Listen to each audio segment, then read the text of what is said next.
Queensland மாநிலத்தை பாதிக்கும் வெள்ள நிலைமையானது ஆபத்தான நிலையை எட்டுவதாக ஊடகங்கள் தகவல் தெரிவிக்கின்றன. இதன் விளைவாக மாநிலத்திற்கு வெளியே உள்ள பல பகுதிகளில் வசிப்பவர்கள் பாதுகாப்பான இடங்களுக்கு வெளியேற்றப்பட்டுள்ளதாக கூறப்படுகிறது. குயின்ஸ்லாந்தின் தென்மேற்கு பகுதிகளில் தற்போது வரலாறு காணாத மழை பெய்து வருகிறது. மேலும் மழை காரணமாக பல பகுதிகள் வெள்ளத்தில் மூழ்கியுள்ளன. கடந்த நாட்களில் வைட் பே பகுதியில் மட்டும் 300 மில்லிமீட்டர் மழை பெய்துள்ளதாக கூறப்படுகிறது. வரலாறு காணாத மழைப்பொழிவு காரணமாக பல ஆறுகள் நிரம்பி வழியும் அபாயமும் இருப்பதாக கூறப்படுகிறது.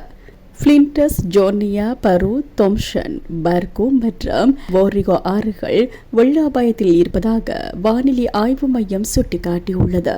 தற்போதைய சூழ்நிலையின் அடிப்படையில் குயின்ஸ்லாந்து மாநிலம் பொருளாதார ரீதியாக கடுமையாக பாதிக்கப்பட்டுள்ளது. மேலும் இந்த வெள்ளப்பெருக்கு நிலைமை 2019ஆம் ஆண்டு குயின்ஸ்லாந்தின் வடமேற்கு பகுதிகளை பாதித்த வெள்ளப்பெருக்கை போலவே இருக்கலாம் என்று கூறப்படுகிறது.